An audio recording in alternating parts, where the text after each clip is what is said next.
hello guys. Welcome. Hello. Hi. We're This is live. Tina.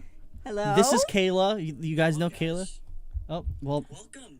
Glad everything. This is Tina. Okay, everything sounds Everything's good. working. This is Tina. Oh, I'm Cool. Tina. She's This is Tina. But yeah, we are super excited and honored to have Tina on today. I'm gonna move this over here. If you need water, let me know. Okay. Tina. All right. So we are very, very excited to have this stream today. You guys know we really like to do mental health streams. Like we like to talk about mental health on our regular music streams, and then throw in our mental health streams. So we just wanted to first start off by saying how we met Tina and how we know Tina. We'll get to a portion where we're going to go through some questions that people submitted through our Discord, through our Instagram. If you guys do have any questions, you can submit them through the chat. We might not get to everything, and if you do have a question, if you see the disclaimer, please keep all questions generalized. Don't go into personal details. It gives you an example question. So, what was it about?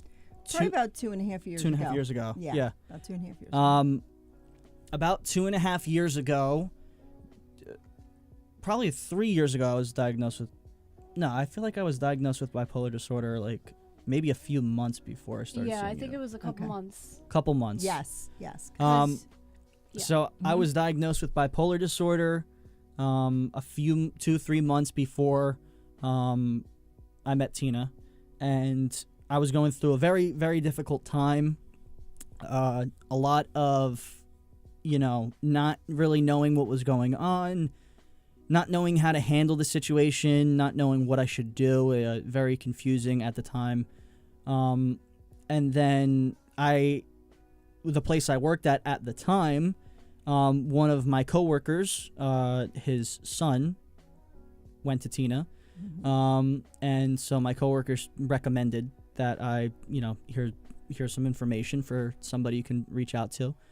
And then did our first session, and from there it just really kind of, blossomed into allowing me to understand myself better.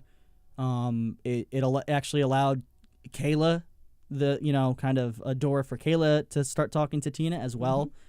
Do you want to share with them how you felt when you came? Am I too far away? I'm going to eat the microphone. When you first came, where was your head out, and how were you feeling when you first came to me? When I first went to see Tina, I was, I don't want to use the word desperate, but along those lines, like just trying anything, to get out of the mental space I was in, and open to learning, open to trying new experience, something that I've never done before. I never have, I've had therapists before on and off, but I've never seen a life coach. And so at that time it was I was struggling quite a lot, and I just went through the process of really, I think what, and we'll talk about this, and I wanted you to explain this, about the difference between a life coach and a therapist, a psychiatrist, because there are differences between, these different aspects and different professionals, occupations. And, I feel like the blanket term is just therapy in general. Like people say therapy and, they life coaching, therapy, psychiatrists, psychologists, like all that kind of stuff. So for me, I never, I didn't know what to expect from a life coach, but, I think what really, helped me the most was that you kind of really worked through the way of, getting me to answer the questions, as opposed to necessarily giving advice. Yeah, okay, here you're going to do this, this, and this. It's you're listening to the information that I'm saying, you're digesting the information that I'm saying, and then spitting back out questions to ask me that then make me think in a way that I wasn't thinking about priorly. What would you like to I was going to say, clarify? You just described it very well. Clarify, what the difference is between a life coach and all that? So the difference between a therapist, a psychiatrist, and a life coach, I do want to say all are beneficial. Everything has its purpose. A psychiatrist is someone who is going to prescribe medication that may be necessary based on where the person's at that point in time. A therapist is going to use more of a psychology approach, to discuss whatever is bothering you and go through more of the psychological experiences you're having. Life coaching is different. And I know it's more of a new thing, so I get this question a lot. But the technique that I specifically learned, like I went through IPEC, life coaching. There's a lot of different ones. But the technique that I was trained with is to create, what's most important for me is to create a safe space for people to come into, to really go within and kind of look at what their beliefs and values are. And I know we talk about this in the beginning. There's 4 things that we go over.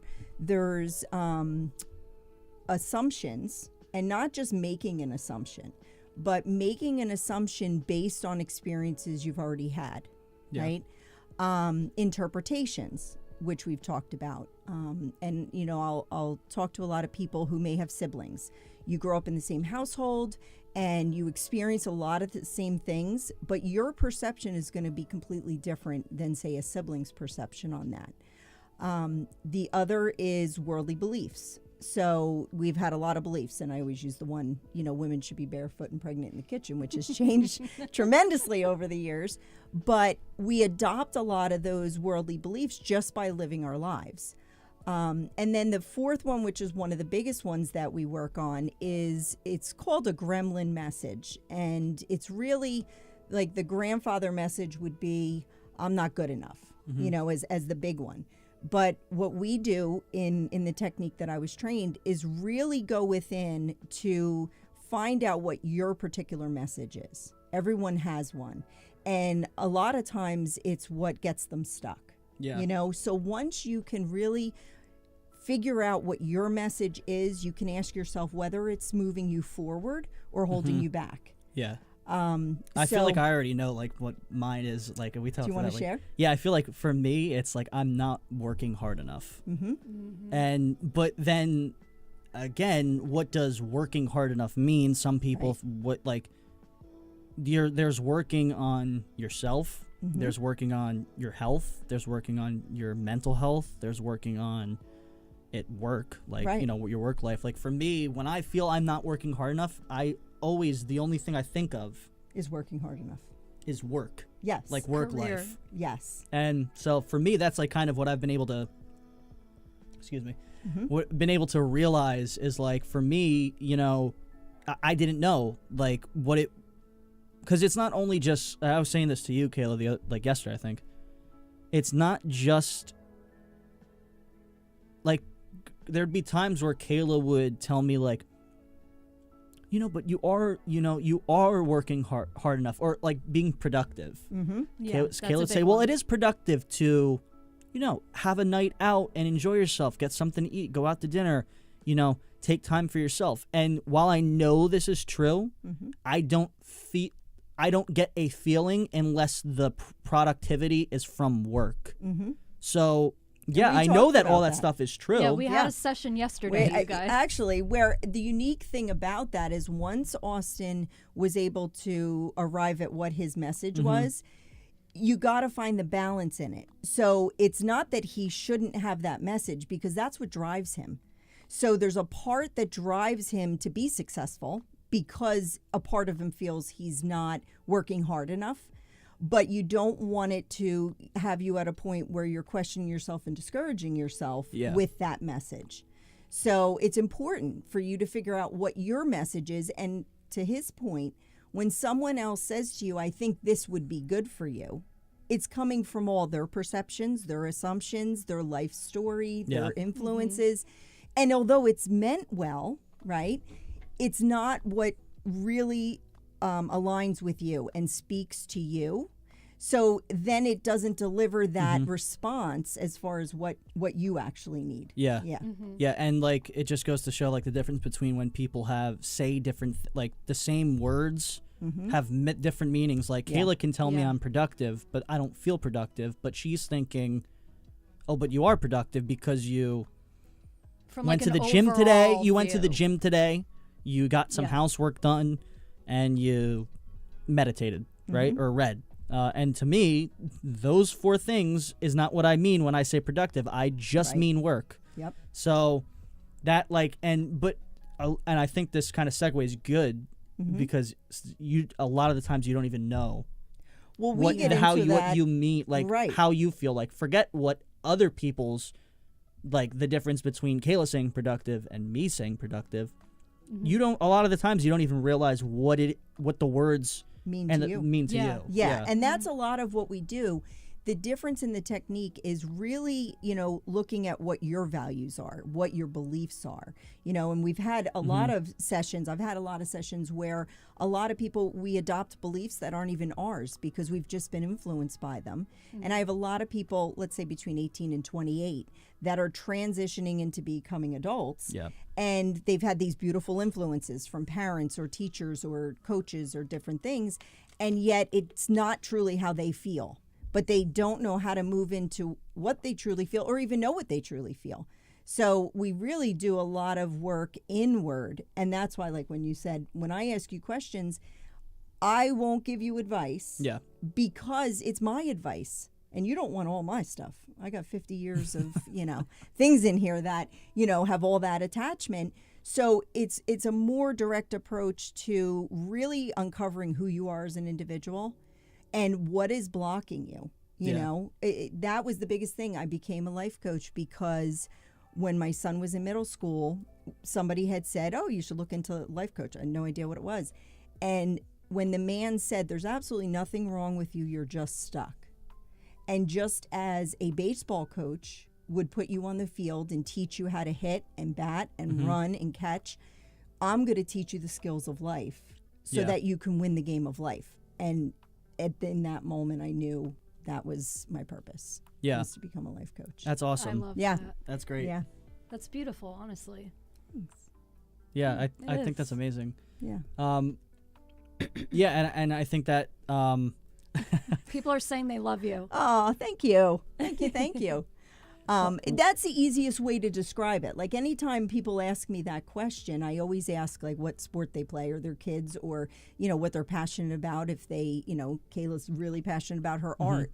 So the feelings and emotions she gets around that and what she was taught to be able to be really successful at it. This just teaches you what is working for you, what's not working, but also gives you the confidence to build yourself to go after those things that really work for you. Yeah. And a lot of times, like you said, when I went through the training is when it really transformed me because I had done some different things to try and, better myself throughout life. When I got certified, the technique changed me. And I didn't even know half these things about myself or then how to implement and have the courage to go after my passion. Yeah. I mean, and I feel like it, something that somebody actually just said, which I think ties into things kind of just all work out like in the right time. Like, because I see Wade, you said, crazy that you guys are doing this because I just decided today to pursue therapy for the first time, especially being stubborn to it for years, which I feel like a lot of people are. Absolutely. Because there's like definitely a negative stigma, but I feel like we're kind of getting, I feel like we're at a time and point and where it's lightening up. Like, and it's almost like it's almost like weirder if you don't have a therapist now, like as if you did, or if you don't go to therapy. I even have a life coach. Yeah, exactly. Just to put it out there because everybody has their stuff. Yeah. If you're breathing and living each day, there's stuff that comes. It doesn't matter how perfect somebody appears, they still have problems and issues like everybody else. I mean, we all do. We all struggle with stuff. Did you have anything you wanted to? There was So when I met you for the first time, because Austin obviously met you first, I think Austin had I think 2 sessions with you before I was there, and then I came along to the 3rd one. Keep talking. I'm just gonna check the background music. Real quick. You're good. Okay, I can't keep talking. That's distracting. I can't hear myself. I just wanted that's to why hear I have no headphones on. I can't listen to Tina myself. didn't like the headphones. No, Okay. didn't like the headphones. Yo, thank you, Rabbit. We appreciate that. Thank you for the donation. Yes, thank you so much. So when I first met you, it was really, at that time, the way I looked at it was for Austin. It was his journey. It was what he was struggling through.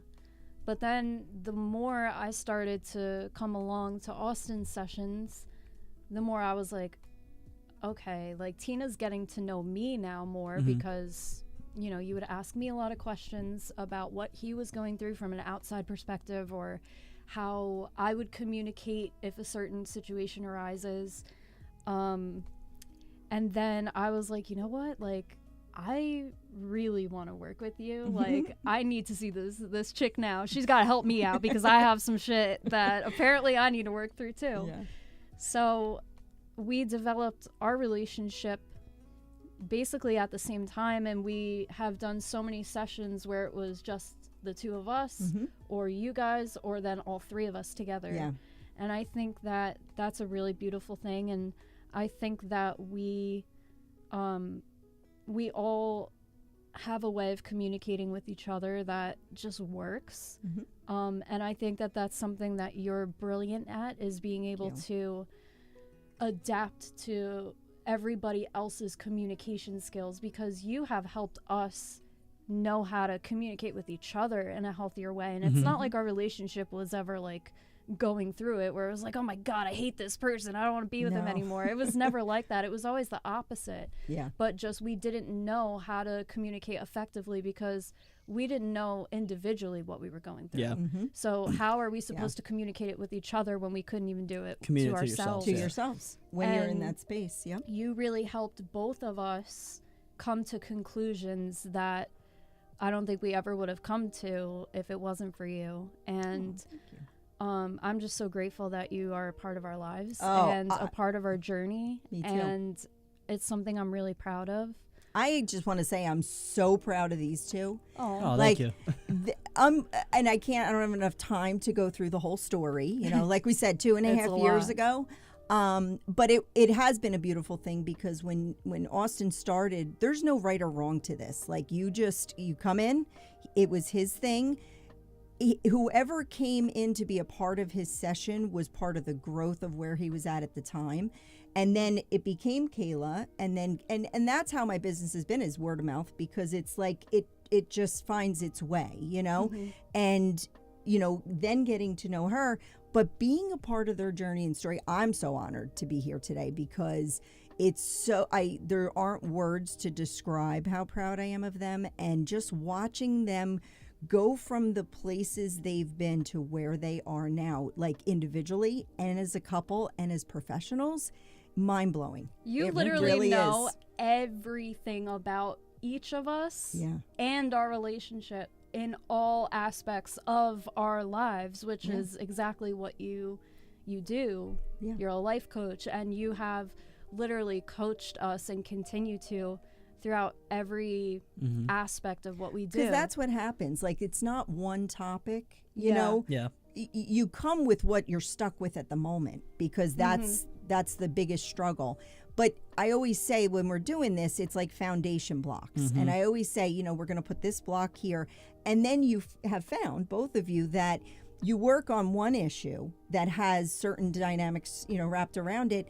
But then down the road, the 3rd or 4th dynamic might have the same emotions and thought process and things to it, where it's a totally different topic. And that's why I picked life coaching, because it's any aspect of your life. Yeah. It doesn't matter, professional, personal. I mean, who it is, you know, it works on every part of whatever you're going through at the time. Yeah, and I like that, because it leaves, you know, room for, I'm assuming, for you to be able to kind of like enjoy it a little bit more, because you're you're not always talking about the same types of things every single time, and obviously if you enjoy it more, you're going to do better at it. So, yeah, we had some questions actually that I think a good place to start with the questions, because you guys submitted some questions.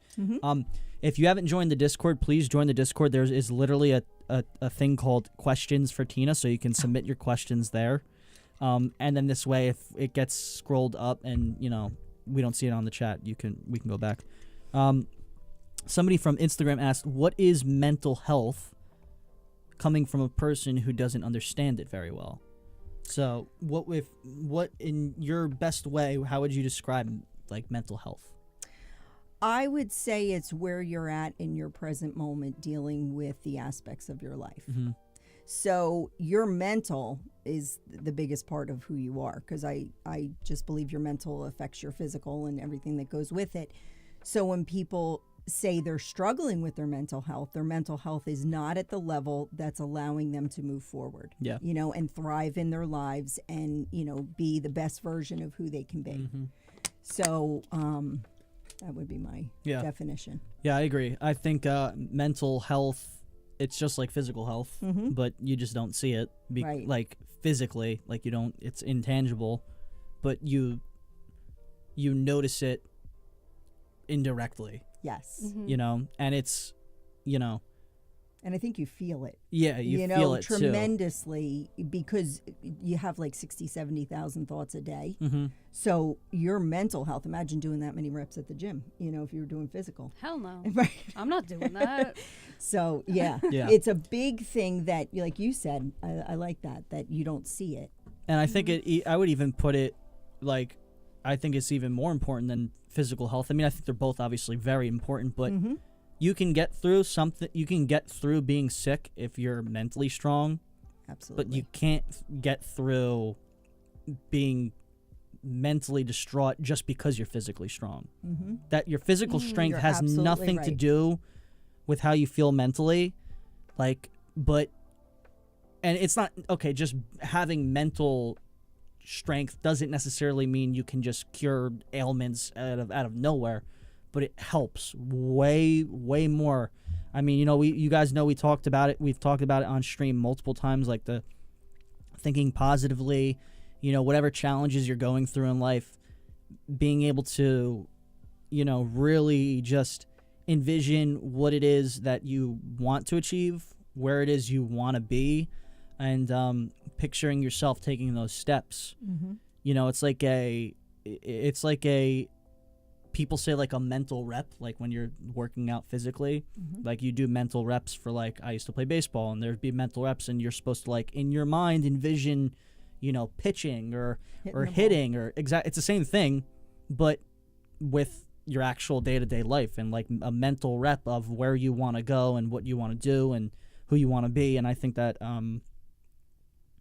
you're the stronger you are mentally, the better you will be able to incorporate and implement those mental reps to make that transition. It's like a bridge, like you're bridging the gap between what you want and physically getting it, and the mental rep is like a wider bridge, and you have more area to like kind of like work with, you know what I mean? So I think the stronger you are mentally, the more you can like physically and mentally see. Like that's why when we talk about, like, me and Kayla love Tony Robbins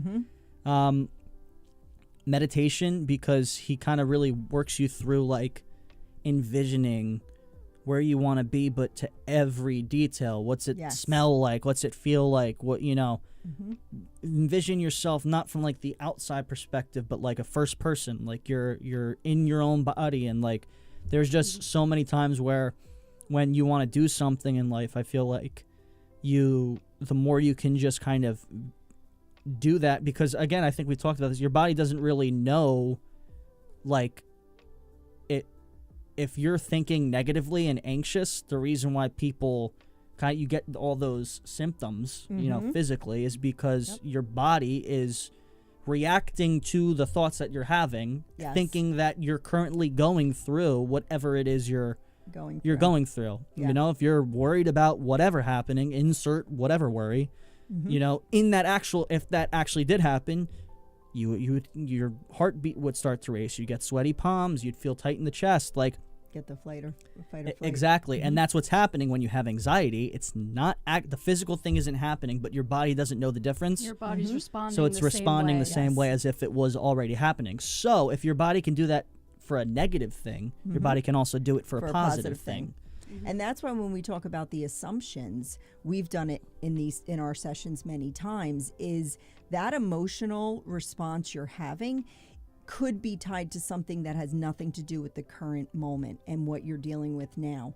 So a feeling or emotion that you've gotten in the past at some point in time, you're assuming that this is the same experience. So you're reacting that way. Your body's reacting because it has the same fear. It has the same projection. It's getting into that fight or flight mode. But when you realize and you actually go back to some of those other moments, and you change the perspective on them, then it's lighter here. And you detach yourself from the other experience. It's not that same experience. I am safe in this moment. I have tools and techniques and things that are going to move me through this. Then it gives you that power to turn that negative into a positive. I completely agree with that. And I have to say, just sitting here listening to you describe all that and say all that, that is a huge thing as far as where he has grown, and to be able to describe that to people and share that is just remarkable. I appreciate the awareness that he has and the skill that comes along with that like has developed so much.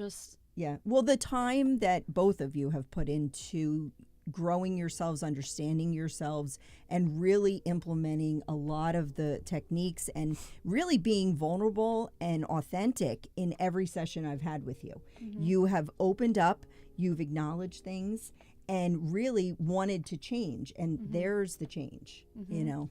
Thank you. Yeah. I appreciate that. Amazing. Another question that we had submitted was, for those whose anxiety makes them feel a compulsion to try to make everyone happy constantly, do you have any advice on how to help dealing with this compulsion when there is no way to help someone, for example, a dissatisfied customer at work that you cannot help further, or a friend who won't take advice? So that's obviously something that's learned. Right? So if we were discussing this in a session, it would go back to what your experience is with that. So whoever the individual is, really taking the time to ask why you feel the need to please, right? Because there's a story behind that as to why that is your compulsion, right? And once you acknowledge the compulsion, and you're already there if you know that it is your compulsion, right? So the power is already there. To then utilize different techniques. We've talked about it, whether you come up with a word or part of that visioning. What would that look like? Like, so people can kind of get an idea of what it would like. I want people to get the best idea of what it's like to have like a life coach, or like to have it like a session with you or something like that. So let me ask you. Like, run an example.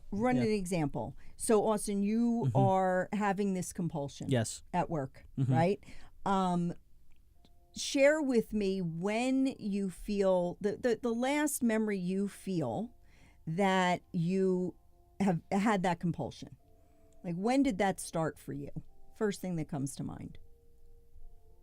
All right, so I'm going to make something up here because this isn't your question. That's a great question, Tina. I feel like I really struggle with this. That's more a question that I would have. All right, so we'll let Kayla do it. Oh, no, that's not what I meant. Yeah. All right. No, that's actually perfect. We're going to throw her on the fire. Okay, that's fine. So let's just, and you can make something up too, but let's just say, what is your, furthest memory of when you feel you felt compulsively to please others? It's hard to make something up because I actually know how to answer it honestly. Yeah. If you want to share it in a vanilla version.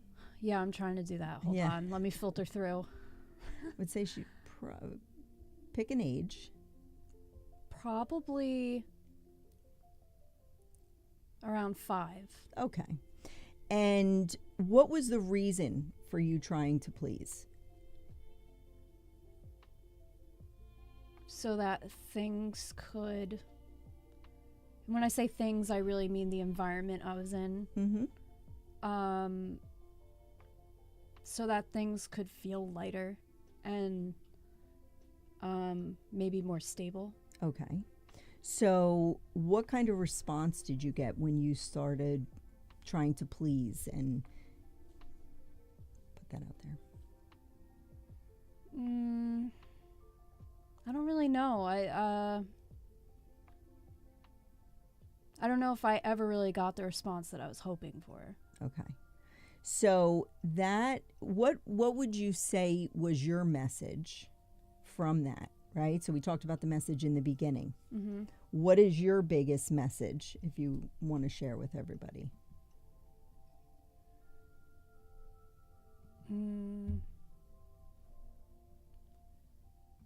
Can you clarify more what you mean by that? So just like he said, his was, I don't work hard enough. Mm-hmm. Or we said, like, you know, and we've shared this one, mm-hmm. where it's, I'm not good enough, or I'm not right. what enough. Your message was what?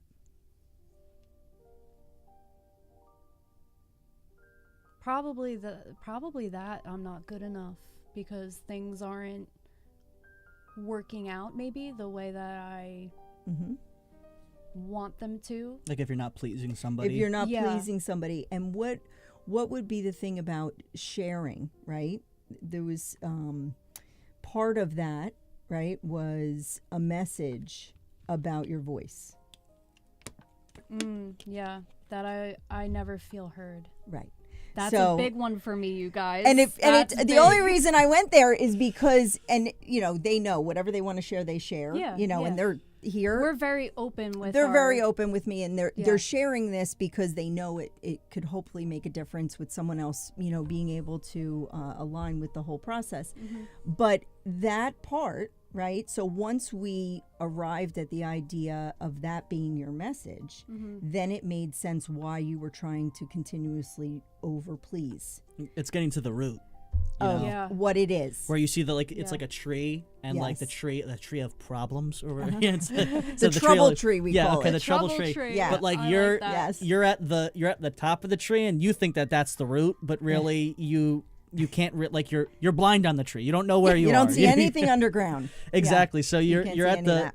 yeah, exactly. That's actually perfect. You're at the Yep. base of the tree, and you don't know that there's stuff underneath, but You're sitting there with your head in your knees, right? And you're Yeah. not sure what's going on. I found that really interesting, the way that you kind of got from wanting to please others. That's not the problem. Yes. But you would feel like, I always feel like I need to please. Thank you, Peter. Thanks, Peter. Thank Peter. Peter donated. No, Yes. I'm not used to all this. And that's where, just like, and I didn't even know Kayla was going to go, right? Because I was putting this on Austin. Mhm. But to the person's question is, there's a reason why we all do things we do. It's just nature of who we've become. If it works for us, you stick with it. You know, I have a lot of people that, you know, come to me to just keep going up the ladder and better themselves. But a lot of times when you really excavate all these things that have you really designed who you are as a person, knowing that message, when Kayla realized that that's where she was coming from, that's why she kept responding that way. Now she knew why she was overpleasing or trying to overplease, let's say. And it would happen anywhere. Like you said, it would happen with a friend because you want everyone happy. It would happen at work because you want to be successful. All those things tie into that same need that you have for the message that, you know, you've developed. Yeah. And once she knew that, then there was the ability to then work on whether that was moving her forward and helping her. Because like we said, a lot of times the message still helps you. It's not that it's a negative thing, but when it is causing negative responses, you now have the tool to work on, why did you feel that way? Do you really need to feel what? A lot of times we'll say, is the story even true? Like, are you, and look at her now, and she has the most beautiful voice. Like, it's almost like, you know, crazy stop. that her, but no, you do. Thank you. And your voice, but that being her message, and her then coming full circle, and that's what she shares as her purpose in life. Well, I turned her microphone up in her headphones, so she feels like she's always heard. So she does. Yeah, that was. But only if I'm wearing headphones. That was only in one of his sessions, headphones. though. He puts them on when you're sleeping. You just don't know. Yeah. That was but it's interesting, and I hope you guys can kind of see like how you got to take like those. It's like a bridges to get to the questions, like, and that's really like that was a great example of what the life coaching like that Tina does. At least I can't speak to any other life coaches. Does is like she asks questions that then get you to that. Like it gets you to go places, like you said, where you just wouldn't think to go, or even tie into what's really affecting you. Because you're sitting there just trying, and it's not that you're doing a bad thing. People want to see people happy. Yeah. But if it's exhausting and if it's not getting you there, right, I would say the best suggestion is you work on you. You're going to then show up differently to both of those situations. Yes. Yes, I agree. And then another question that we had was, how do you handle the work-life balance? I know that this is something that I struggle with a lot. I didn't record your session yesterday. Oh, my God. I struggle with this immensely. You guys know I've struggled with this. Being able to put down work when it's time to put down work. It's different per person, obviously. It's different for people who work for themselves as opposed to working at a 9 to 5. You clock in, you clock out. I mean, you could still do it. You could still think about all the shit you didn't do, or the shit you need to do, or the stuff you got to do tomorrow, or the stuff you didn't do last week. Thank you, Steph. Thank you so much.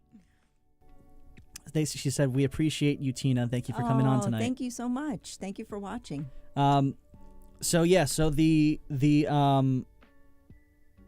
I guess the question is how do we separate that, work life versus regular life, and especially when it's like taking care of yourself mentally, knowing when to step back, taking care of yourself physically, like all that stuff that I struggle with. Yeah. So again, it goes to the individual. So trying to just give a general answer to that, I think going back to what Austin said before, that whoever it may be, you have to define what work means to you and what life means to you, right? So when you're thinking about life-work balance, I would go more to what does balance mean to you and what does balance look like for you? Because that's going to be different for every individual, right? There's certain reasons why work is 75% and let's say life is 25, or vice versa, because of what drives each individual. I would say if you're not feeling balanced in either of the two, then it's looking at what is benefiting you, and I think we've had these conversations where a lot of times not even looking at the life aspects that are really driving and fueling your work, right? So when we talked about the productivity and your definition on what it means to be successful or what that looks like, none of the fluffy stuff comes in, right? When you actually sit back and we looked over every aspect of what you do within a day, those things are super important to allow you to be successful. Yeah. And, I think if you really get to know yourself, and we talked about this recently, is if you were going to consider, whatever's going on in your life, take a week, right? And journal what you do from the time you wake up till the time you go to bed. Just because I don't even think we pay attention to half of what we do throughout the day, and then we're like, this isn't working. And we don't even know why, because, just like you would journal if you were doing a diet to see what foods work for you, what don't, how much weight you're losing, and different things, it's the same concept. We just have never been taught that. So just as a general answer, one of the tools you can use is to really just look, remember we did that, like just watch yourself for a week and really see what you're doing and what is giving you energy, what is not, what is working for you, where you feel drained. Because then you have the answers as to the aspect you have to work on changing to create that balance, you know, where the balance is off. And that's going to be different for each person. Yeah. It's, and something that I think is, I just lost it. Just had it, I mean. Because this one is like really near and dear to you. Yeah, it is. Yeah, we were just talking. That was like the whole session yesterday was about all that. And figuring out, you know, something that I feel like is tough for me has always been like, because especially with work, a lot of work stuff is, you know, if you're a salesperson, if you're, yeah, sales is the only thing I think of, but I'm sure there's other examples. A lot, yeah. With work, it's like you're instant, like, okay, I'm making a sale, I make a sale, I make the money, I do better at work. It's like instant, whereas like mental health and physical health too, because that takes time. Like, it's not like you just go to the gym once and then you're just shredded. I wish. Could you imagine? That'd be great. I want to find that life coach. I think that exactly. I think that that's where it becomes tough, because you're foregoing immediate gratification for long-term gratification. You mean with work? Yeah, with the work, with deciding to do work. Now, I'm gonna not get it. I'm gonna stay up later because I need to get more work. I'm gonna not work on myself mentally because I gotta get this done. I gotta jump on this opportunity while this is hot. You know, I gotta do this. I gotta make these sales calls because, you know, this is an important month for me or whatever. You know, because I want to strike while the iron's hot, per se. So as opposed to like, okay, you know what? Yeah, that's great, and I should do that, but I still gotta make the time and set aside time to go for those longer term gratifications. You know, because you'll feel gratitude when you are shredded, or you'll feel gratitude when you are like really mentally happy and doing really well. But then, like during the process, a lot of the times it's like it's hard to feel that gratitude because you don't have that instant. Like, again, we live in a world where it's all instant. And what was your thought process about work? And what did it mean to you? Like, what was your perception and story around work and how it defined you? My story, the way that I always viewed work was that is the deciding factor as to whether or not you're successful. That we all need to make money, and that's the most important thing. Not from a like greed standpoint, but that's the most important thing because that's what we need to survive. And that work, if you don't work hard at work, it just means you're lazy, or it means I'm lazy and I don't work hard. Not in work hard entails other things, but that is encompassing everything. If I don't work hard at work, I just don't work hard. What have you learned in your journey, right, over the last 2.5 years that you have changed that perspective, let's say? That story has, you know, lost a couple words, gained a couple different ones. What would be your perception now as far as what makes you successful? I would say what makes me successful is having balance. And what does that look like? Share that with us. Balance for you is what? Balance for me is not going all in one area of life, but having balance with every other area. I feel like that's what it is for me, because, and like, it's really easy to neglect the, like, I don't know how I'm trying to, when you're, I'm trying to think of a way to word this. Well, it's almost like balancing scales. Yeah, it's like a scale. I was thinking about that. And that's where, obviously, if you meditate all day and you get no work done, the bills probably won't get paid.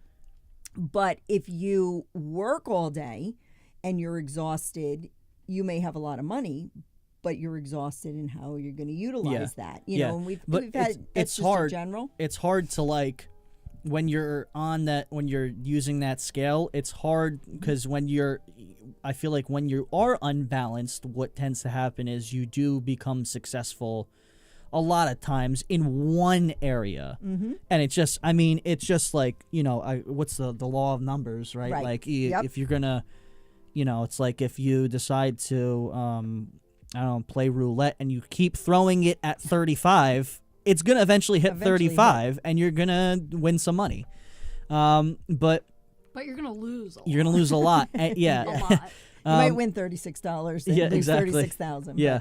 But so I feel like it's really easy to neglect other stuff because with that unbalance becomes success in a particular area. Could be anything. Could be work. It could be, there's everybody. I'm sure everybody either knows that there are people who work out way too much. If you are, I'm sorry. I'm just using this as an example. There's people out there who work out way too much like that. They live to be in the gym. It's like 6 or 7 hours a day, and it's like that's not healthy either because 6 or 7 hours a day at the gym, it's all balanced. Like there is too much thing as drinking too much water. It's actually really bad for you if you drink like. There's a certain amount of water that you could drink, and it's like and then you fatal. Away. Like you have to, away. Or you explode. Yeah. So, but the point is like you wouldn't just think like, oh, water's bad for you, but water is bad for you if you have too much, and it's the same thing with every specific area of life. There is not an area where you can do too much. The only area that I think is being too happy. There's no such thing as being too happy. No such thing as being too happy. But that's, And again, everybody's balance is different.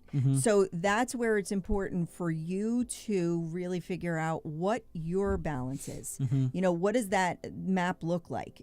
Because it may be 3 hours in the gym and it may be 10 gallons of water and 2 hours of sleep. We talked about this the other day. Like really, if you really start to get to know yourself as a person and what it is that you need to thrive. We talked the other day about too much sleep versus not enough versus finding the right balance in that aspect, which is super important. So it's really more about you. And what does balance mean to you? Yeah. Like, what makes you feel balanced? Well, what would you say to somebody who wants to work on work-life balance and has that extreme success in the work area, but is struggling with everything else? How do you make that disconnect of like, because I feel like sometimes like it's like, anything else, if some things can become addicting and it's like a drug. Like, how do you disconnect yourself from something that I'll share is successful? Like for myself, I mean? Like I'll share this as an example and then answer your question with that. Once I became a coach and I really started to learn a lot about myself, I was very addicted to being successful because I thought that would make people love me and like me more, and I was succeeding. So, but got so focused in the successes and the money being made and where my face was and how many, awards I was getting and all these things. And in the moment, it was great as I was going through it. But it was almost like being on a hamster wheel with something that I could never chase far enough to really feel the success. And I definitely didn't feel balanced because my focus was just really in that area. And I came to learn the root of that was the fact that I was chasing that success and I was being super successful because there was a void within me of trying to prove myself in a certain way. once I started to understand that, not that I didn't still want to be successful, I still worked very hard, but hitting the numbers didn't mean as much because working on myself meant just as much. And having the peace along with the success, or maybe the success changed a little because there was also success in having the peace within myself and doing other things that I enjoyed doing. Mm-hmm. You know, it wasn't a drive to prove something. It was a drive because I was just talented enough to make those, you know, hit those goals and do those things. It was a whole different concept, you know. But again, when you talk about the balance, I would say if you're chasing something, or if you're so successful at work that you feel exhausted in life and you don't have this happiness and balance, then you have to figure out what's going to create that happiness and balance. And that's the part of figuring yourself out and what drives you, what makes you feel good. Because I think we've talked about it. Yeah. You know, struggling with, well, I don't want to take the time to do these things. But then those things are what really fueled you into being even more successful. Yeah. Once, you know, and again, you know, we don't agree. even know what a lot of those things are until we tap Yeah, I into mean, them. clearly, like, if you're struggling with work and that's the thing, like, clearly it's not work that's going to make you happy because you're going all in on work and it's not making you happy. So yeah, that's the question is, are you happy? Yeah. And if you feel that there's an imbalance, then it's really getting to the root of what's creating the imbalance, right? Because some people may be super happy and balanced with doing 75% work, 25%. Yeah. And we're just using work life as a thing. And there's nothing wrong with that. So, you know, that's where we've talked about, you get really caught up in the worldly beliefs of what you should be doing, right? Rather than what works for you. You know? Yeah. And being in a place where you don't feel judged and you don't feel like you're living someone else's story, or, you know, the shoulds overpower really what you want to do and who you want to be. Yeah. If that makes sense. Yeah, no, that makes perfect sense. Yeah. Yeah. I agree. Is there anything you'd like to say to that, Kayla? I'm going to pull up the next question. Yes. Yeah, I agree too. That's good. Very That's nice. my input. We should have buttons, I like know. the red buttons to Yeah. agree. Yeah. All right, here's another one that we got. What to expect when seeking help from a professional. Okay. And how to actually find a therapist that works for and the actual process of a session. Okay. So I guess we can kind of clump those together. Clump those together? Yeah. Yeah. We'll use therapist as, you know, we'll Yeah, just interchange as a that. general, you know, you're getting therapy, let's Yeah. call it. Yeah. Any form of any of these things, and even other modalities you can do, it's all therapy, right? So I would say the most important thing is to be in a space where you're seeking this as an opportunity to better yourself. Not as a stigma of negativity that there's something wrong with you or there's weakness. It's really strength. You know, I mean, when you really think about it, once you get past that point, it's true strength in being able to recognize that you're not where you want to be and have the strength to show up somewhere to then become that person. I think most importantly is you have to feel that the person you're speaking to, you feel safe enough to open up completely. Because if you really have to open up 100% to really get to the root of all these things. Yeah. So, you know, you have to use your own intuition as to, you know, whether or not you feel safe in this person's space. Yeah. And if you align with them. You know, I tell people all the time, you know, they have to want to come, especially like when people bring their kids. I always say they have to want to be there or it's not going to work. But also, I take no, you know, negative, and I say this all the time. You try a session and you do what it is. If you don't align with me for whatever reason, whatever it is, it's not going to be successful for you. So you have to be true to yourself in saying, I feel safe here and I do feel that I align with this person and I can open up to them. And then just go with an open mind. Go with the idea that I now have the opportunity to become the best version of myself, utilizing whoever and whatever the techniques or whatever the recipe is for you to get the proper help to move forward and continue to move forward and then, thrive. That makes sense. And I think that something I thought of while you were saying that was that, I feel like in life, the issues that we have are like, blockades or barricades, like, a wall or whatever you want to, however you want to word it. I feel like compound. Yeah. Around us. I feel like you don't overcome an obstacle by creating a new obstacle. Mm-hmm. You don't overcome a barricade by creating a new barricade. And so that's just in life, but that's also in the context of therapy. Mm-hmm. You don't overcome a blockade in therapy, an issue from childhood or whatever, whatever you want to insert in your particular scenario, by creating the barricade of not opening up completely, because that is barricading yourself off in a way. You're blocking a certain portion of being truthful. That just goes back to like the life thing. You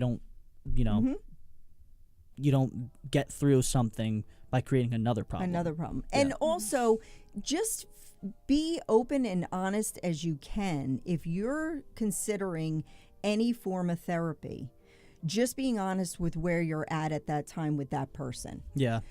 And you'll know if you have the right connection and they're hearing you. If you're not ready to dive into real deep things and you just want to have a conversation and make sure that you can communicate with this person, just let them know that when you go in, this is the intention of why I'm here.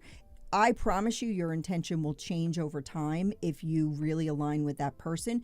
Once you feel safe, then you'll feel safe enough to open up and go to places that we don't even know exist, like they have both said. It's really just, I want to feel better. That's like where you come from in the beginning. And then you start to really unravel a lot of things that are there that you're unaware of or might be blocking you. But I would just say, just believe in yourself that if you have the thought to get therapy, your thought is what's sending you where you need to go. And just know you're going to end up where you need to be to start that process. You may not end up with the right person for a second or third time, and that's normal. I had that happen for 30 years. Sometimes it takes time to. Yeah, and there's always a purpose in it. That's not. That shouldn't be discouraging because I mean, absolutely not. Think about it. You go to the coffee shop. And you meet somebody, you meet a friend. Are you going to just hit it off with every single person you ever see? Or are you going to like the coffee? Well, yeah, sure. That's right. So how many coffee shops do you go to? I, have my favorites. There's 5 different places I could go in the morning, and I have tried them all. Yeah. And one's too dark, and it doesn't do well in my belly. So I go to a different one. We all know what that means. Yes, but I mean, it's the same concept that. It's really figuring out your story and what that looks like and how you're going to live that out. And if the coffee doesn't fit, you go to the next barista and you try the next coffee shop. And it's not to minimize therapy in any way, but it's to let you know that, just making the step to know you want to feel better is strength. Yeah. And just go there. And then let it take its course as far as what's needed for you to feel better and, I agree. I agree. I love that. And I wanted to ask you, because I have had the same experience as well, where like when I first started therapy, maybe 10 or 11 years ago now, it did take a little while. Like I tried a handful of different therapists, and you can like somebody but still like not feel 100%. Well, yeah, if that makes sense. Not every single person who's a therapist or a life coach is going to be necessarily the best fit for who you are, and everybody has their strengths and weaknesses. Yep. Not every single baseball player is an amazing hitter. Some are amazing defensive players, not offensive players. Some are better offensive players, or they're all baseball players, but they're not and some, to be honest with you, there's just some therapists, there's some life coaches that are just not going to be good. Like it's just, it's just that's just the truth. But that's like there's not 100% good, amazing people in every single profession that you could possibly go to. But the one thing I would just add in there is ask yourselves as you're going through it, though, what the purpose is in where you go. Because even experiences where I didn't feel the therapy was good or the connection was good, there was a purpose in that moment for my growth. And it might not have been what I was looking to get out of it completely. But I think when you really take the approach that everything is working out for me, you know, and there is a purpose there when you can start to, remove yourself and just have the idea that I'm going into this with the best intention, there's always something there. Yeah. You know, and maybe like, the first thing that comes to my mind is like maybe somebody who is really hesitant to do therapy because they don't like opening up to people. Maybe it was meant for you to go through 3 or 4 therapists, because now you're practicing and you're like letting more and more people, like opening up to just more than one person, because that would be the first thing that I think of. But it doesn't trial run. Exactly, trial run. And then by the time you get to your 4th therapist or your 8th therapist or whatever, a good one. then now you know what to say and what not to say and what to expect. So and I wanted to ask you though, like along that topic, do you have advice on like how many?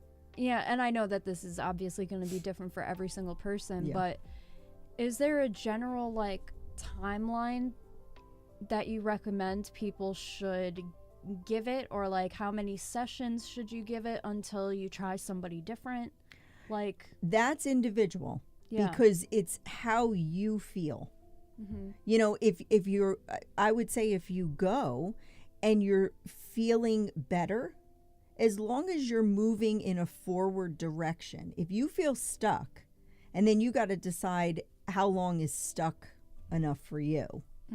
But I think, especially if you're not used to it, or it's not something that's been, considered a positive thing throughout your life, you're very hesitant, or, you aren't sure how to open up and communicate, that's not something that is familiar, just asking yourself if it's opening the door rather than the door being completely open, and then you have to gauge it along the way, how far and how quick and, that you want to get to where you're going.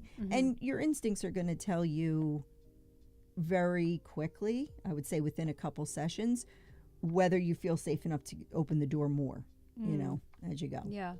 That's a good point. Yeah. I like that. Go with your gut. Yeah, because it can feel like, I remember in the beginning of my journey with, practicing mental health and going to therapy and things like that. Like, I remember in the beginning, I was in such a dark, heavy place, and I felt like if I wasn't connecting with the therapist or psychiatrist, whoever it was that I was seeing, it felt like I internalized that and thought it's because I don't deserve help, or it's because I'm just not good enough to, open up to people or whatever it might be. And if the session didn't go, as the way I was hoping it would go, or like hoping and wanting to feel lighter, but I just didn't, I internalized that. And it was really hard at first to feel like, okay, maybe this isn't the right fit. Maybe I just need to try somebody else. Like I didn't really have that perception yet of, okay, maybe this just isn't the right person. So do you have any like motivational words that you could maybe share that could help people continue their journey? Well, I would definitely say when you start that journey, right, not to go to a place of, like Austin said, adding the negativity on top of it, right? So, and one thing I want to also say, which you guys can speak to, is when you start this process and you're opening up things that you're unaware of, or things that are sensitive, or you don't even tie something in from your past that could be an assumption or a perception, and now you uncover it, that doesn't always feel good, you know? Right. And it gets very emotional sometimes in sessions because now you're letting out emotions you didn't even realize existed X amount of time ago. So keeping in mind that this, all the emotion that's brought you to a point of being blocked has so many layers of emotion that were never resolved, that as you start to uncover them, it's not always going to feel great in the moment. Or you're going to leave a session feeling so heavy or defeated, or just feeling in your mind, you think maybe it didn't work, but it probably worked so well that you just have been hiding these feelings in a place that now that they're out, you don't know what to do with them, nor do they feel good, And I would just say, just keep going with because if you're there and you're speaking to things and it's really bringing up different things for you to work on, that's your opportunity for change. But just never go inward with a negative message that you didn't do something right, or that you failed at a session, or you don't align with the person. Because quite honestly, if you don't align with the person, they don't align with you. Yeah. And that's the way I would look at it, is you're going to the professional for help. If you are there, their job is to create that safe space, hear you, listen, and give back to you the tools you need to grow. If they're not doing that because that's not what you're feeling, then it's just not the right fit. And that's okay. Nobody's right or wrong. Yeah.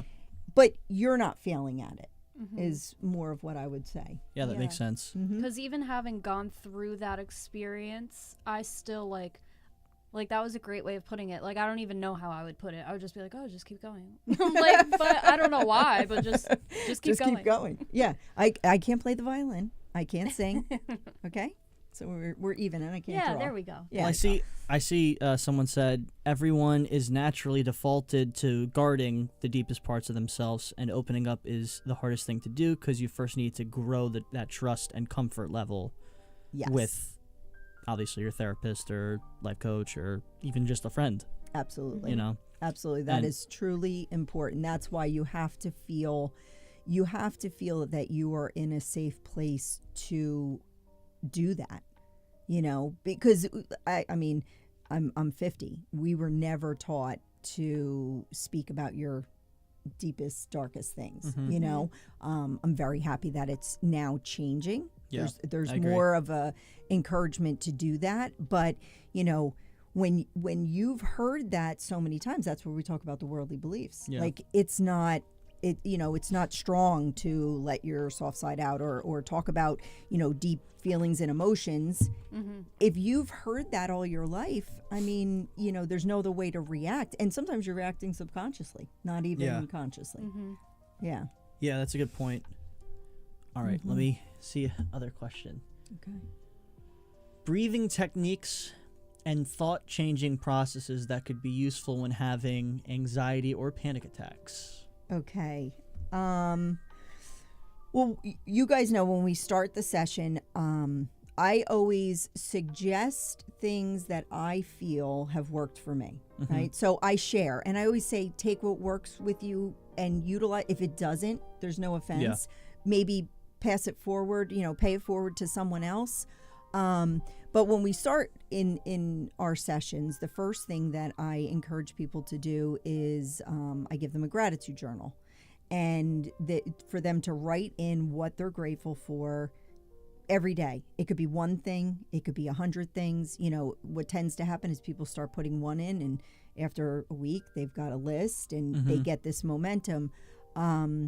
Gratitudes are very important. Affirmations are very important. And we utilize those. We arrived at 2 yesterday, because once you uncover what is blocking you and you now set an intention, that affirmation is your reminder. That's kind of like your story for the week or the month until you hit the goal. And we change those. So definitely gratitudes and affirmations. We've talked about tapping. Okay, so tapping is a really good thing, and it's pretty simple to learn and do, but that will calm down that anxiety, because it actually takes the pressure points and the psychology and speaks to the emotion of whatever it is you're having the anxiety around. Yeah. So there's a lot of other things that you could do. Meditation is one of my biggest things that I do personally. But there's all different forms of meditation. You have to then find what works for you, because when I started this and I was telling you I was seeking out all the success and whatever, you couldn't slow me down. I was like 80 miles an hour. Yeah, that's how I feel. And I could not meditate. Yeah. I went to my chiropractor, and he had these meditation glasses, and they forced you to meditate almost with like a guided message. And I started with that. Then I went and learned transcendental meditation, which I want to know more about that at some point. That sounds interesting. So amazing. I don't even know what it is. But you have to. It's kind of funny because he spoke about Tony Robbins earlier, right? And I wanted to mention this. When I started my journey, I went to Soulful Awakenings. I mean, I started my journey before that, but when I really started to get into really working on myself, I could not listen to Tony Robbins. Oh, really? And for some reason, it was very intimidating to me. His strength and power, and he jumps up and down. And yeah, he's an intimidating guy. Not now, though. So it's interesting because when I first started, I could listen to Louise Hay. It was all about love. And, she talked about the lovely affirmations and beautiful woman, right? That's where I needed to start my journey, because whatever place I was at in the moment, Tony was way too powerful. I wasn't strong enough to deal with him. That makes sense. But over the years, in different growth and doing a lot of different techniques, I absolutely love him. And now he motivates me because I'm in a stronger place to receive him. So I would say Hay House is a great resource for books and podcasts and different things where you can seek out your person. We talked about Joe Dispenza the other day. Wayne Dyer's on there. I mean, you can really, Tony Robbins, whatever your thing is, whatever type of meditation works for you, just start and try, something that will give you, take away that anxiety and stress level. Because anxiety is just your body in fight or flight. That's really what it is. Your body, it's we always say it's like a lion. If you were out in the woods, which none of us are, and you started that lion response, you're going to run through the woods and you're going to fly and dive. We're in, Ocean County, and there's no woods to run through, but we're still getting that same physical response. Yeah. And once you start to understand and I would say read up on anxiety and what it actually is, how it actually, your body responds and what it's doing, because it's really just responding to your thoughts and emotions. And once you know that and you feel safer, you can bring the anxiety down a little bit. I love that. Yeah. I feel like everybody's anxiety kind of comes out in different ways too. So it's not necessarily going to be the same for every single person. Right. Anger or emotional, like crying. Right. Like there's so many different things. Yeah. What would you say is yours, you think?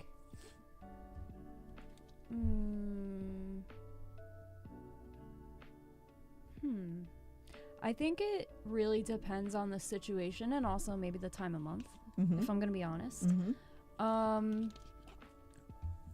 Usually mine is I get defensive and frustrated. And then other times it'll start that way and then turn into very emotional. Or it's just emotional, like crying and feeling maybe down on myself for a way I reacted. Again, it kind of goes back to like that internalize thing, that kind of cycle that I've broken out of a lot. So how did you do that? What was the awareness you had like about yourself that allowed you to break out of that?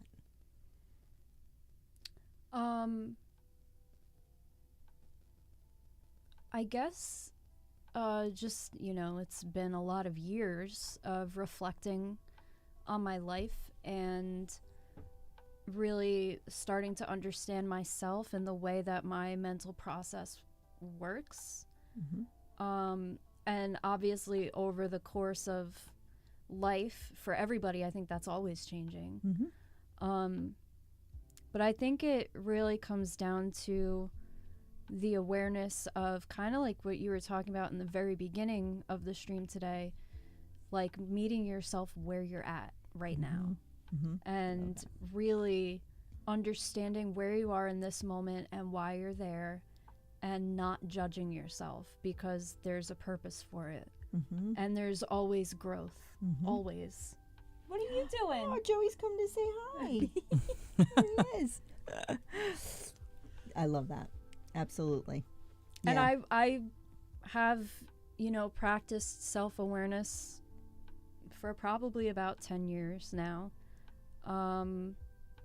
But I haven't seen the amount of growth that I've had since I've met you. It's really, like, it's the most impactful and what's the word I'm looking for? Like fun. It's been fun. Yeah, it has. No, it honestly has been, because it's so healing. It is true. And one of the sessions that we had with the three of us back in your office when you were there,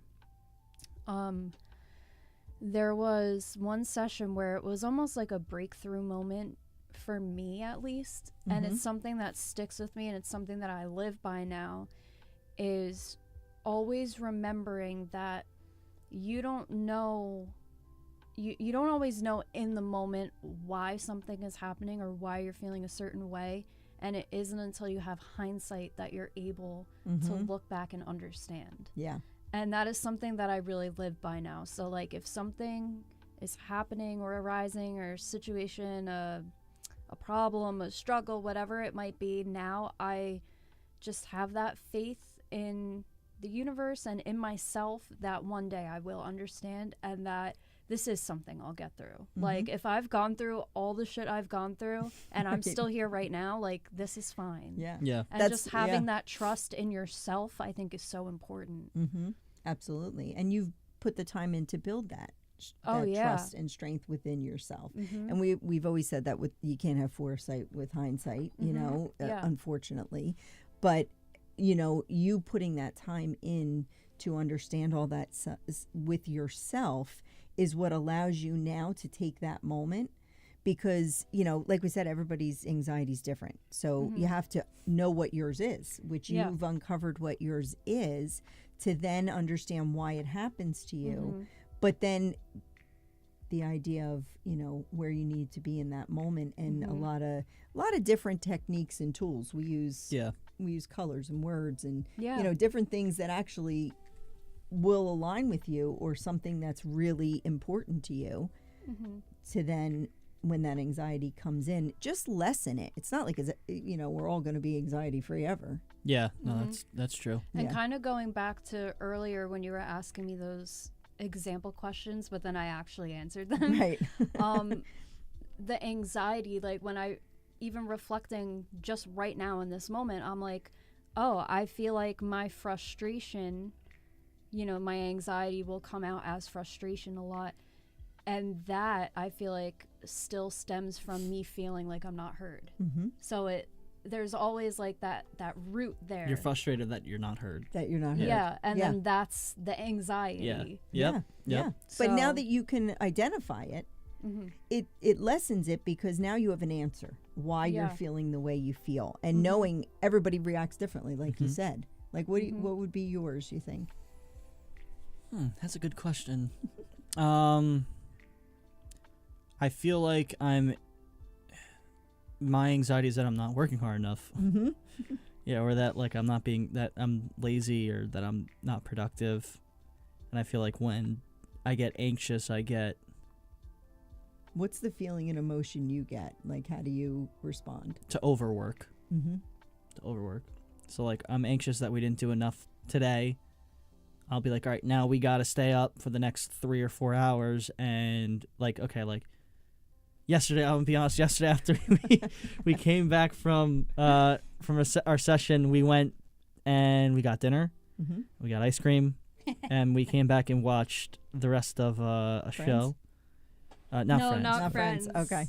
Fallout. Okay. Oh, okay. Oh my God, it was it's so good. Yeah, Okay, it's really good. haven't watched it Highly yet, but recommend. I heard that. Yes. Watch it to the end too, because you'll be surprised. Yeah. Okay. And so, and then I felt like anxious and upset with myself that I didn't work hard enough and that I made the wrong choice.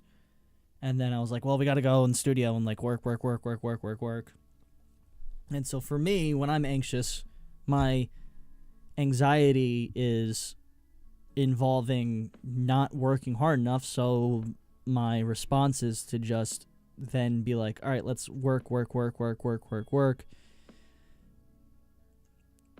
Honestly, hoping that Kayla is like, yes, okay. And then she's the one that pushes me, but because I can't, I can't. I'm like, even while I'm saying it, I feel like. Can you grab my phone? I forgot I had an alarm. Sorry. I feel like a lot of the times when I'm anxious, like I'm hoping that Kayla's like, yeah, okay, like I'll. Put it back. Did you stop it? Yeah. I will. Let's do it. Let's go. And then she'll keep pushing me through to work. But then I'm not it's like like that. Right. I'm not like that though. I don't, because I don't have the same energy level that you do. Well, I didn't have the energy level yesterday. No, but I mean mentally though. Yeah. But that's not physically. That's a good like kind of when two people have anxiety, they're going to deal with it different ways. It's going to come out in different ways. So you're not necessarily just two people. Anybody who lives with each other or family members or friends or relatives, I feel like that's a good, like how would you actually that's a good point. How would you go about like kind of working through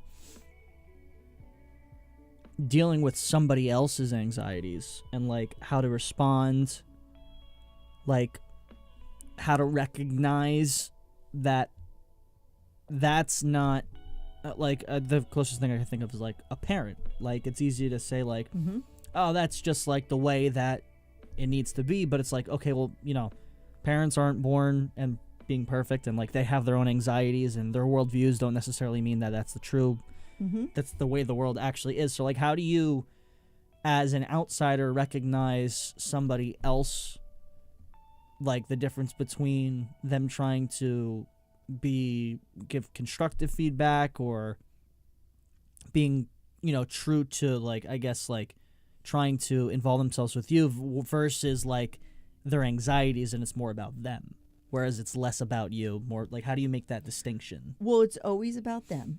Okay. Right. So we've talked about this where when, and I think the biggest thing to answer that question, though, first off, is communication.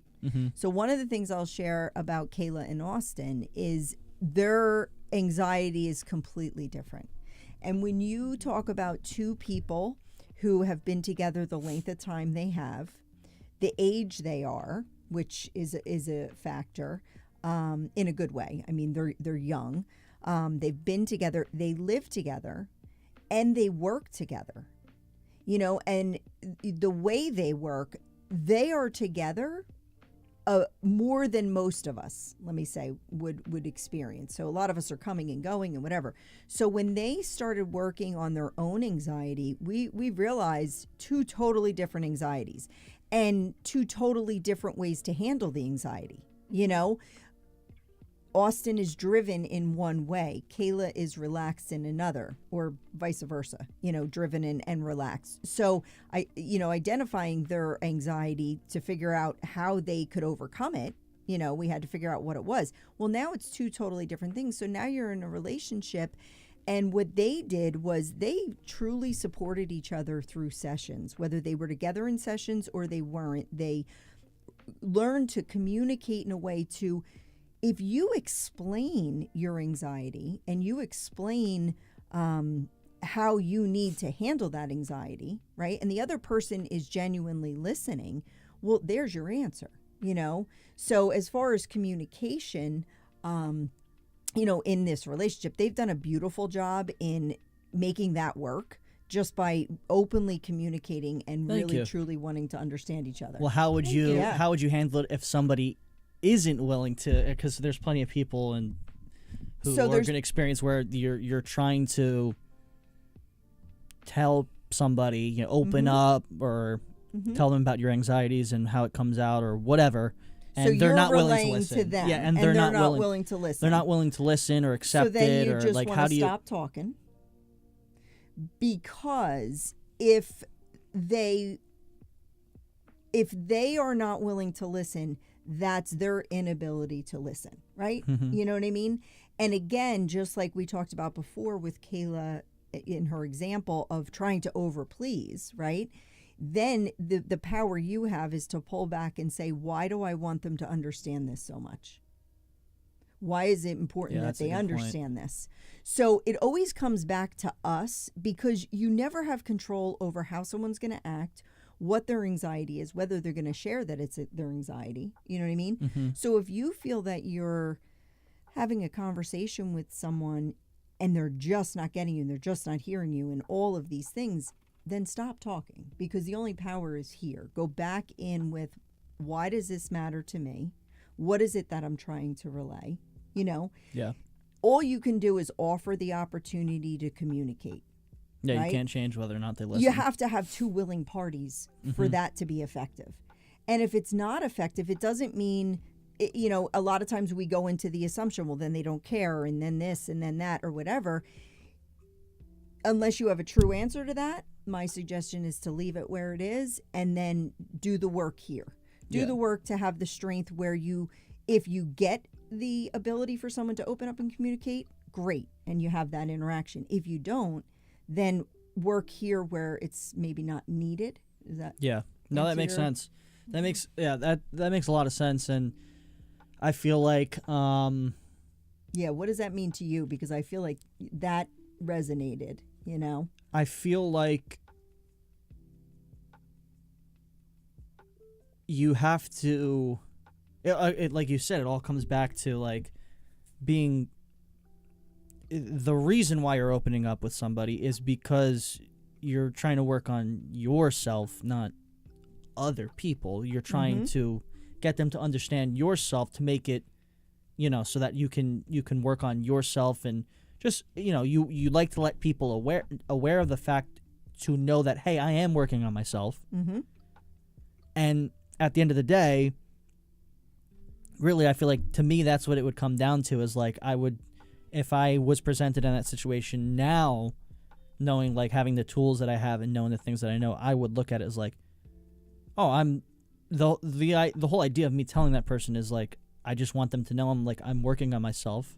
Obviously, I care about that person, so I want to fill them in a little bit more than, hey, I'm working on myself. Like, I want them to be like, have the details. Details. Yeah. But at the end of the day, if they're not willing to accept, they just got to be, you know, accept to myself that, like, hey, I'm proud of myself for wanting to work on myself. That's what you've done.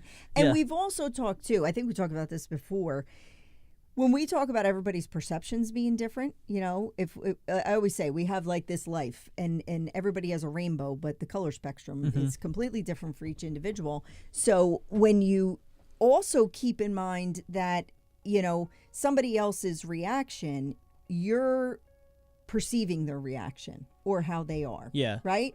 You're thinking that this is how they feel and think. Before we streamed. Right before we got on here.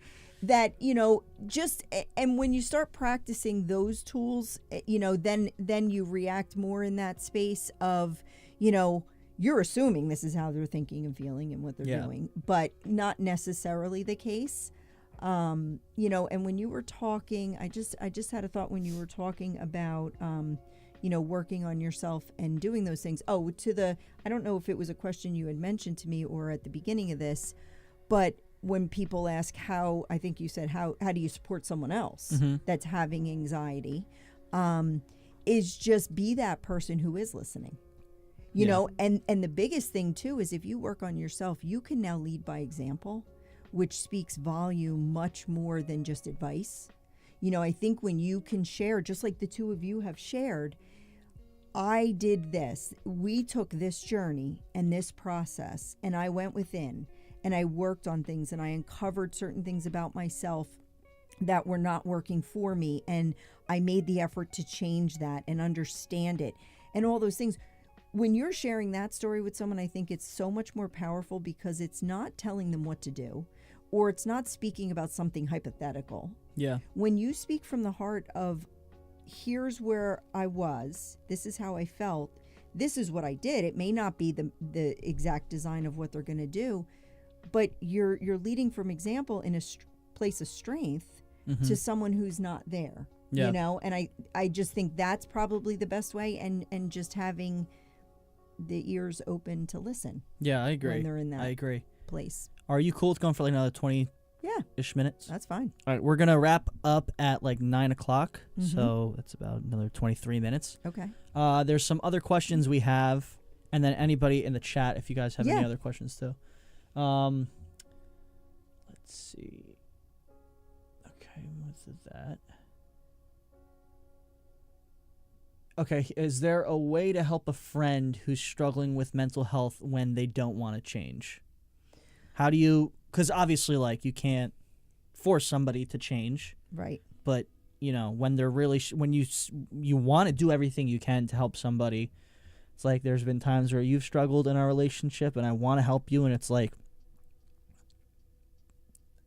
I can't do it for you, and it's the same thing with when I was going through, like, you know, stuff, especially in like Las Vegas and stuff. Yeah, like you didn't want to talk to anybody about what you were feeling or going through, so that was difficult. It's definitely a difficult place to be in, you know, being there and also having a lot of people come to me that are there. You know, I've had a lot of parents come to me.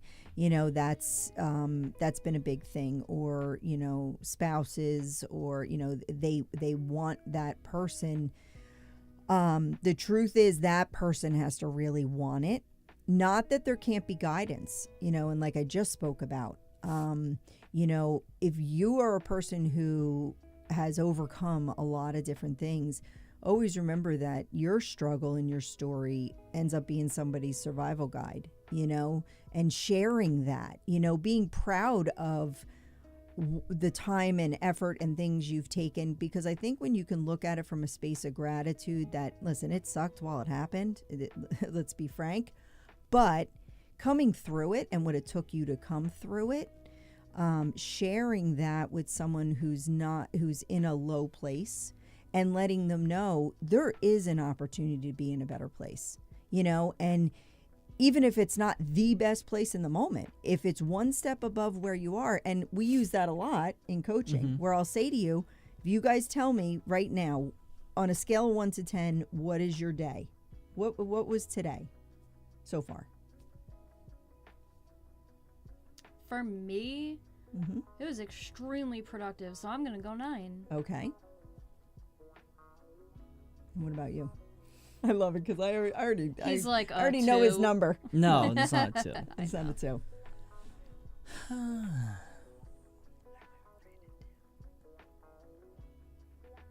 A 6. I gave him a 6.5. Only and what's between a 6 and a 7, so I guess a 6.5. I knew he was going to go there. And that's what's so great is we get to know each other so well that I won't give you the answer because you have to give the answer because it's got to come from within. But we get to know each other so well that I know kind of where things, just by reading their body language and different things. But what would take that to a 7.5? What would have made the difference? That's it. Like, I don't, within myself or just in the grand scheme of the day? Whatever's going to make that your perception of the day being at 6.5. What would move it to a 7.5? If I got more work done.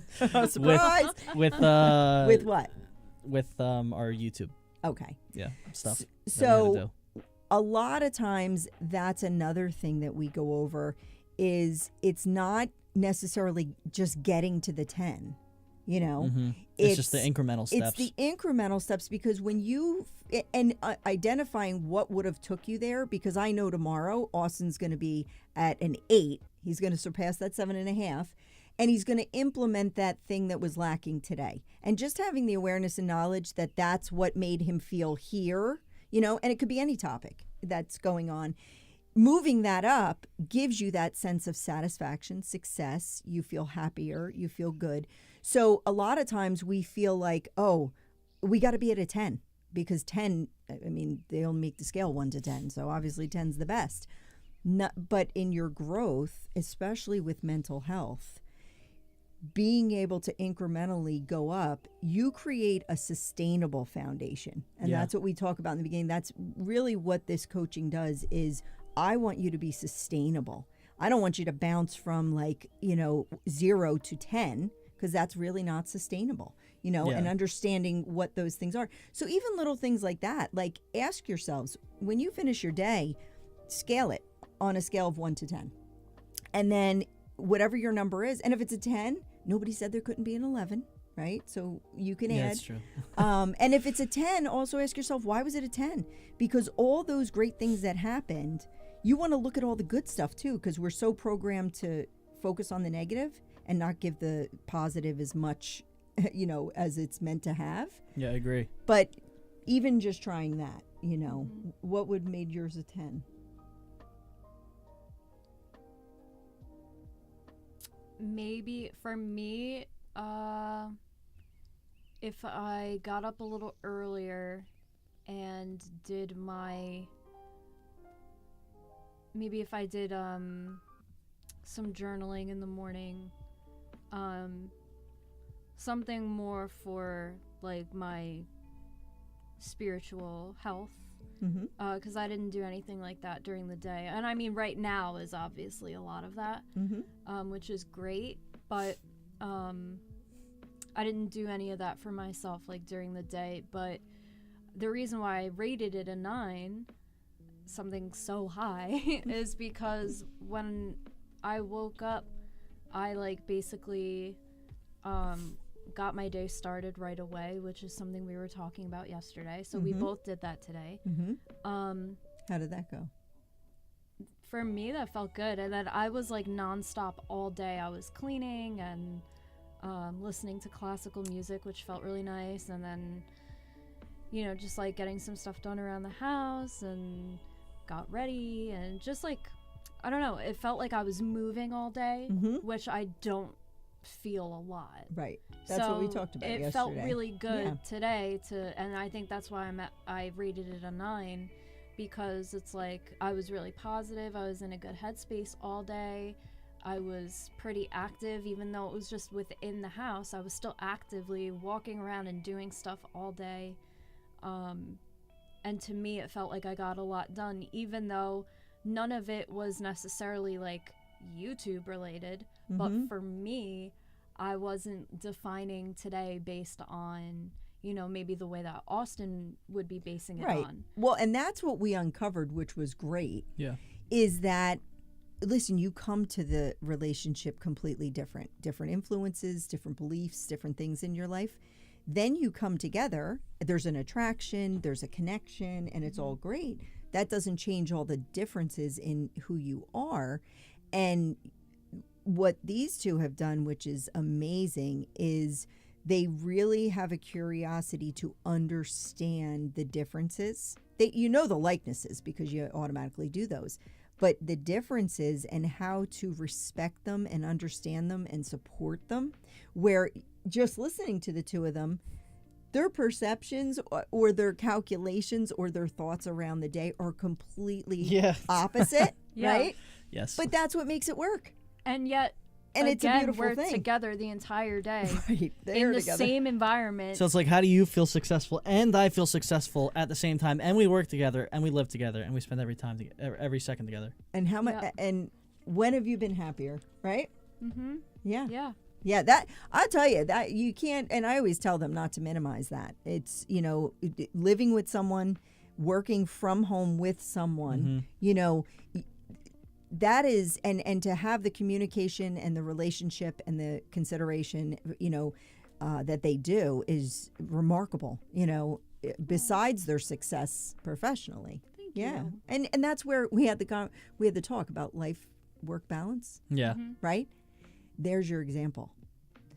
Taking the time to understand yourselves, which they've done, understand each other, which they've done together, and then learn how to run a business with two totally different concepts, similar talent, but different concepts and perceptions, and they use it to their advantage. Well, Kayla can draw. I can't. Yeah. Those are not similar talents. You can set up a whole stream and understand the whole technical. I can't. All right, who do put that. the camera on the ceiling?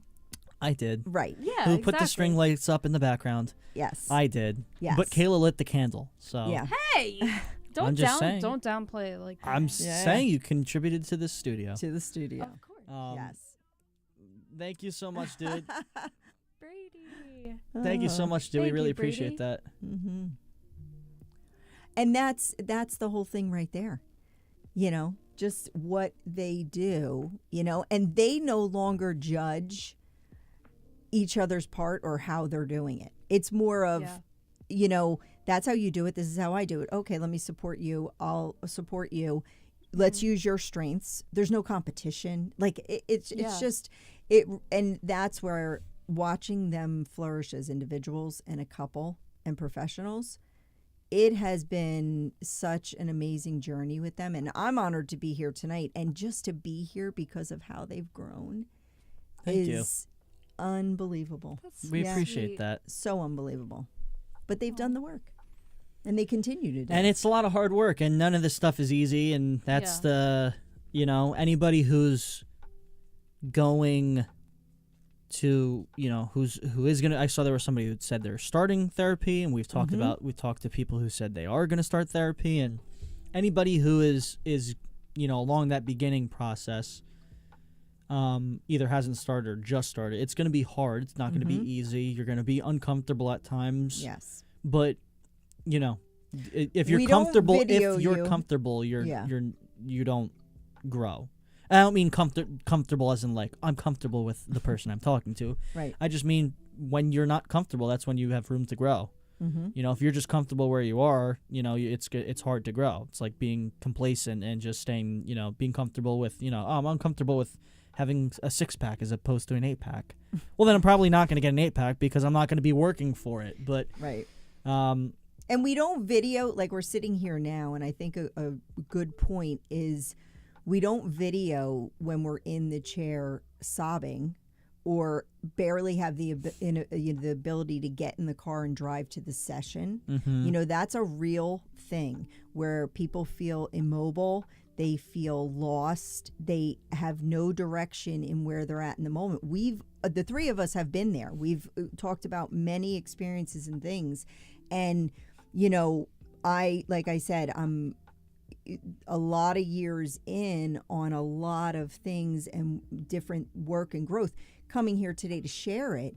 But, them included, just know that if you're in a space where you feel really low or you feel really stuck and you're seeking this out, here's what you can look forward to, and it's not always going to be easy, but it's worth it. It definitely is worth it. And every single one of us have the answers within, and we all deserve to be living the very best life we can, while we're here. And I think too, like a good thing to say is like and I know we're all aware that we're all gonna have struggles still. If you're starting therapy, it's whether you're not like you decide to do therapy lifelong, the principles that you learn in a life coaching session, a therapy session, or whatever, are stuff that you'll have to continue to work on for the rest of your life. I mean, you don't just if what is it, if you use it or lose it, right? Yeah.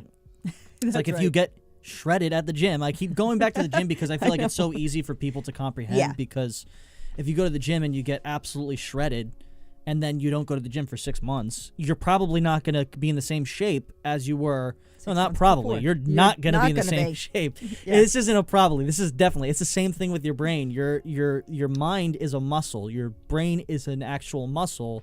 Yep. And so if you don't continuously work on it, you're going to, you're going to go backwards or lose it.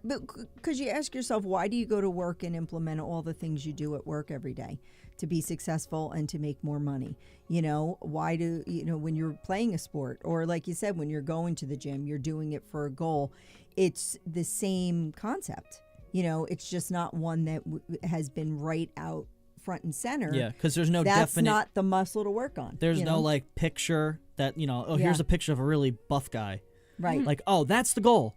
Right. Or, here's a picture of a big house. That's the goal. Or a picture of a nice car. That's the goal. Or a picture of, here's somebody on the New York Yankees. That's the goal. I want to be in the MLB. But there's no, it's really hard to, you could have a picture of just somebody smiling, but that's not really that doesn't encompass, the whole, there's no just picture that you can make that is that's the goal for mental health. And so that's why it's so hard.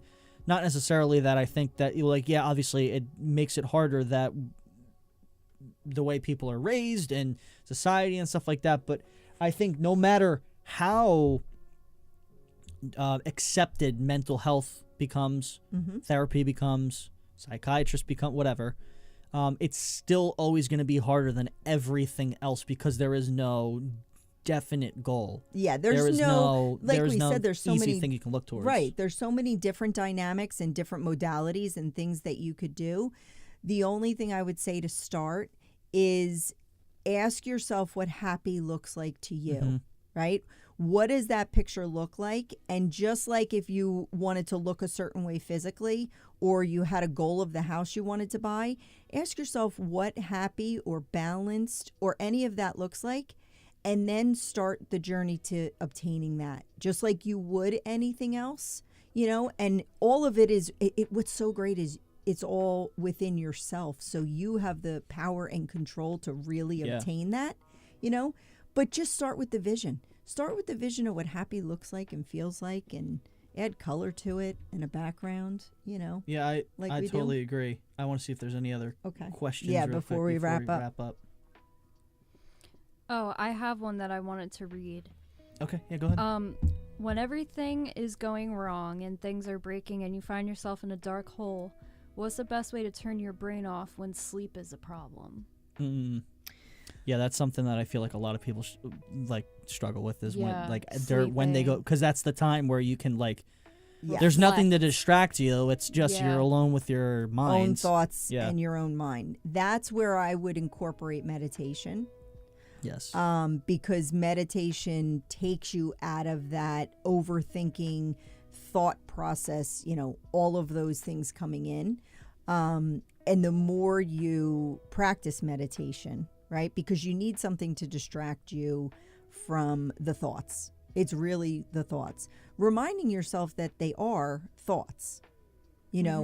It's not necessary reality, it's thoughts, but I think it goes a little deeper than that. You need, if any of you, we talked about the tapping. The tapping is really good. It's short. It only takes, a few minutes to tap. We'll leave links in our Discord. We'll leave resources for all this stuff. For all that stuff. Different types of meditation. Yep. The tapping, it's just briefly, isn't it? Just go here, and what's the psychology behind it? It's hitting pressure points. It hits pressure points, and as you speak through whatever is bothering you, it actually accesses the amygdala within your brain. So those pressure points, and if you look it up, it's guys on the Mets used to do it. I mean, this goes way back to where you're hitting the pressure points that are going through your system to then, as you're speaking about the psychology of it, it's dissipating the emotion around it.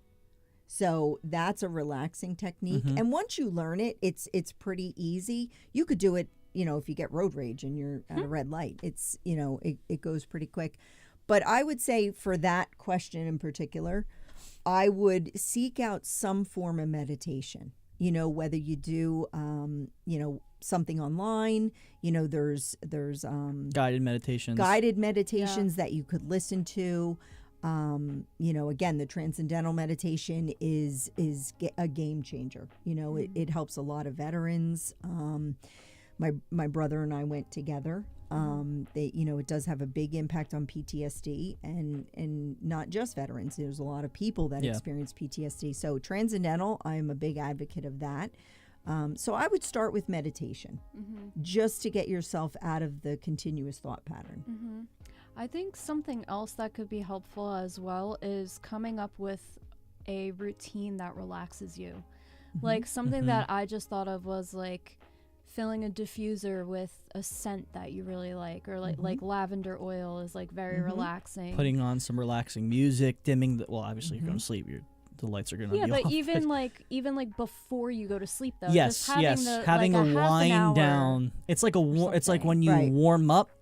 Like when you warm up to get excited, you're winding down to get ready for bed. Yeah. But the wind down is like a warm up for athletes. Like you're warming up. Like what's the event? The event is playing soccer or football or baseball. So you're warming up for it. And what's the event? Going to sleep. So you're warming up for sleep. And I don't know if you guys want to share. What did we come up with yesterday as far as a relaxing technique for you guys at night? Do you remember?